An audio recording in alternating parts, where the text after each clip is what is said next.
Hey everyone, in this video we'll be looking at dimensional analysis, which we can think of as unit conversion. So what if we're trying to solve a problem in inches, but all our data is in feet? Right? We have a word problem, the side length of a rectangle is given to us as 2 feet, but they're asking for the area in square inches. In order to solve that problem, we're going to have to convert the measurements they've given us from feet to inches. And we can see below, I've set up already 2 feet times 12 inches over 1 foot. So before we get into this problem, when the numerator and the denominator of a fraction have a common factor, we can simplify them. This also works for units. So looking at a side problem, if I gave you 9 over 6 and asked you to simplify, pretty confident in saying most of us would recognize that 9 and 6 share a common factor of 3.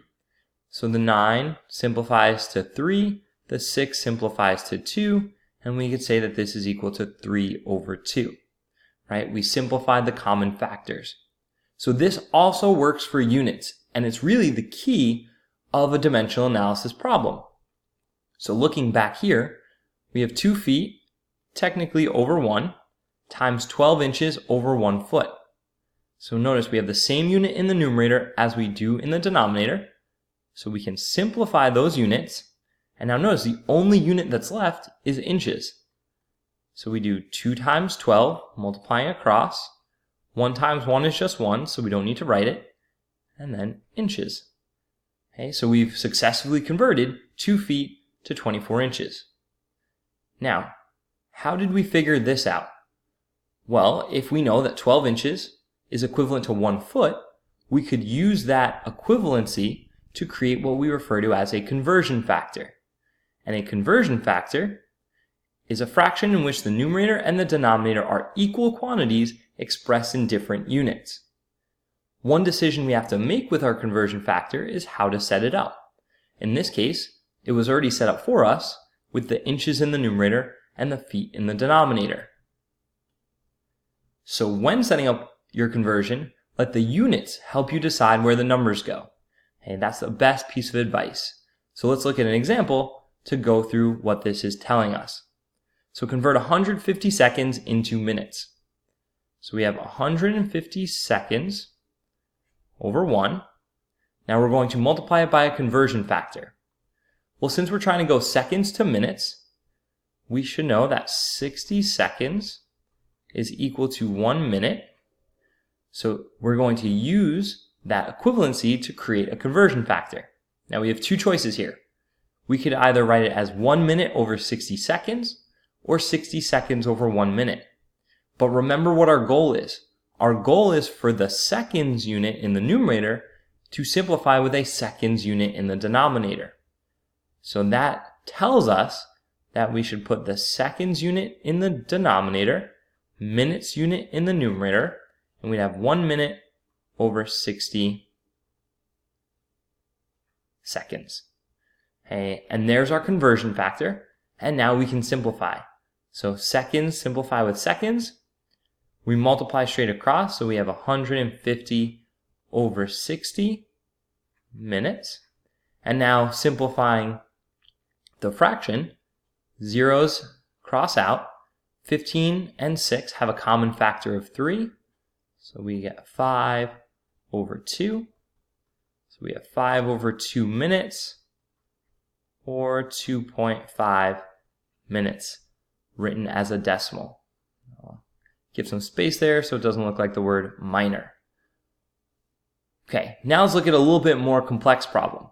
Convert 8,640 seconds into hours. So 8,640 seconds over 1.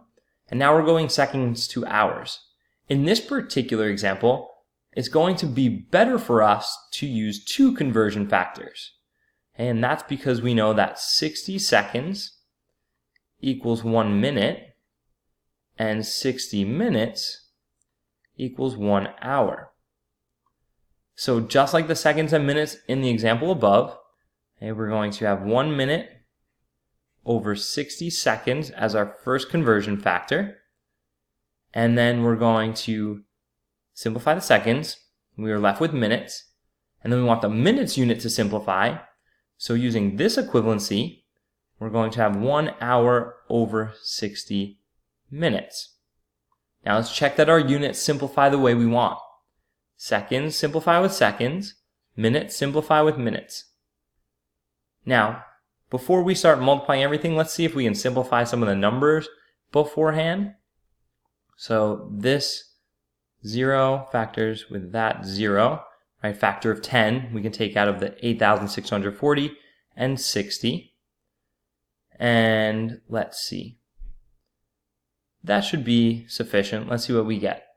If we multiply straight across, we're going to have 864 over 360 hours.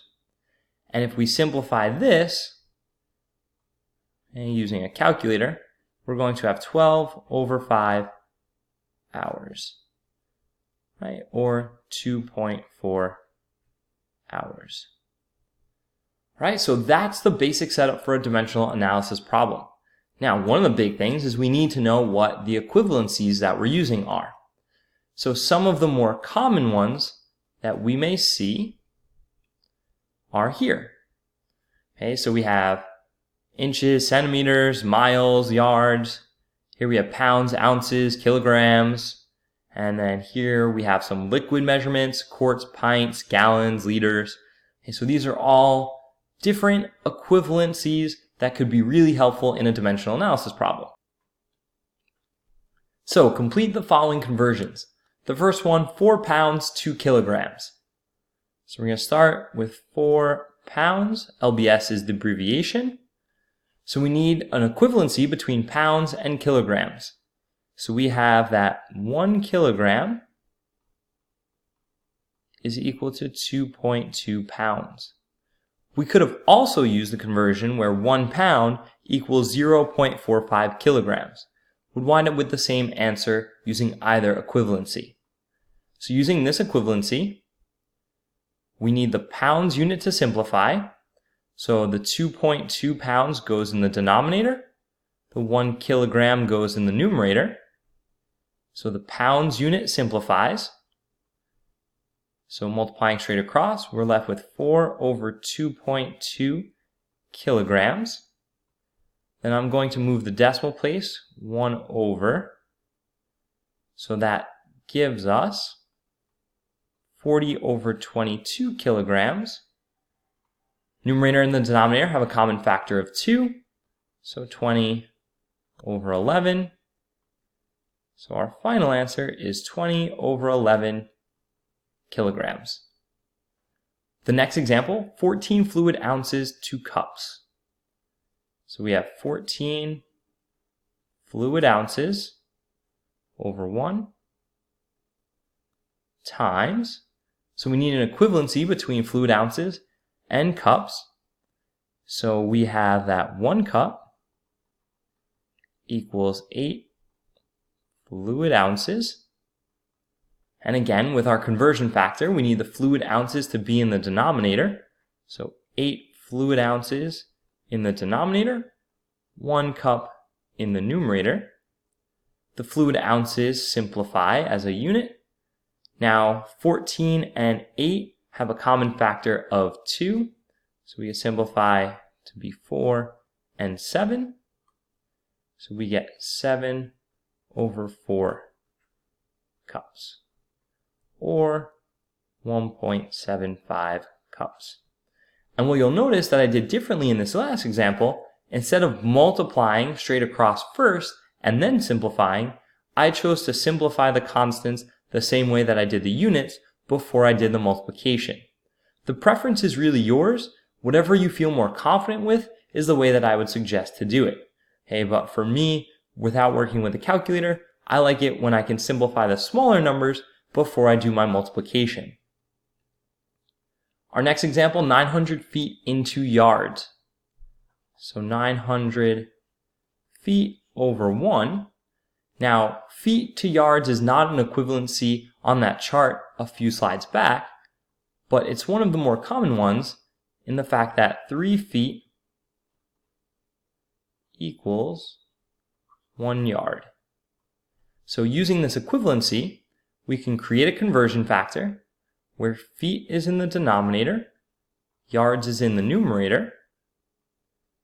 The feet unit simplifies. 903 have a common factor of 3, so there's a 1 there, and 300. Multiplying straight across, we have 300. 1 times 1 is 1, so we don't need a denominator. Yards. Now the last one, 10 miles per hour to feet per second. So not only are we converting distance, we're converting time. So this one's going to take us a few conversion factors. So we have 10 miles over 1 hour, right? Miles per hour means miles in the numerator, hours in the denominator. So let's start by converting our time. So we're going hours to seconds. So we know 1 hour is 60 minutes and 1 minute is 60 seconds. These are two conversions we did use earlier in the video. So now the hours is in the denominator, so we need the 1 hour to be in the numerator. 60 minutes will go in the denominator. And now the minutes is in the denominator, so for this equivalency, the 1 minute will go in the numerator, 60 seconds in the denominator. And now we need to convert distance, which is miles to feet. So 1 mile equals 5,280 feet. So miles is in the numerator. So 5,280 feet goes in the numerator and 1 mile in the denominator. So let's quickly check that all the units simplify the way we want them to. So miles simplify with miles, hours with hours, minutes with minutes. In the numerator, we're left with feet. Denominator, we're left with seconds, feet per second, so we're good. Now let's see, do we have any other simplification? So 10 and 60, so there'd be a 1 there and a 6 there. And then we have a 0 and a 0, factor of 10. So let's multiply out. We may have to simplify more. So we're going to have 528 over 36 feet over seconds as our unit. And now 528 divided by 36 in the calculator simplifies to be 44 over 3 feet per second. Okay, so there's a few examples as well as a couple of different conversion factors that are going to help you tackle any dimensional analysis problem. Click the Amazon link down below for my algebra workbook so you can practice on your own. Give the video a like, and before you go, click that subscribe button so you can see more videos just like this. Thanks for watching.